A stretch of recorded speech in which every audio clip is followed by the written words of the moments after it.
کہ یہ ایک عام الیکشن کی طرح جیت کے نہیں آئے تو یہ کام بھی اس طرح عام طریقے سے نہیں کریں گے. ایک جذبے کے ساتھ ان کے حق کے لیے، حقوق کے لیے، علاقے کے حقوق کے لیے، امن و امان کے لیے، مسائل کے حل کے لیے اس جذبے سے کام کریں گے. اور انشاءاللہ شاید اس میں ایک بہتری ہے کہ ایسے لوگ سامنے اب آ رہے ہیں کہ جو مرحلے گزار کے، مشکلات گزار کے نظریہ ثابت کر کے آئے ہیں، تو وہ ورکر کی زیادہ قدر بھی کریں گے اور علاقے کے لوگوں کے مسائل بھی زیادہ حل کریں گے انشاءاللہ. اچھا، آپ کے مطابق آپ کی غیر قانونی گرفتاریاں ہوئی ہے تو جو لوگ آپ کی گرفتاری میں ملوث تھے، کیا ان کے خلاف کوئی کارروائی ہو سکتی ہے؟ جہاں تک میری اپنی ذات کی بات ہے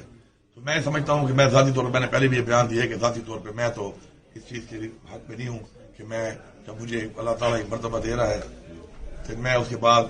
کسی اس چیز کو اس لیے استعمال کروں کہ اپنی ایگو کو سیٹسفائی کرنے کے لیے، اپنی ذات کے لیے. لیکن میں یہ چاہتا ہوں کہ ایک ایسا نظام بن جائے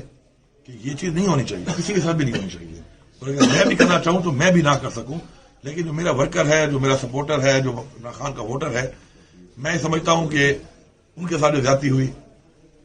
وہ پاکستان تو کیا دنیا کی تاریخ میں آج تک نہیں ہوئی. چلو میں تو ایک سیاسی ایک نمائندہ ہوں، الیکشن لڑتا ہوں، MNA تھا،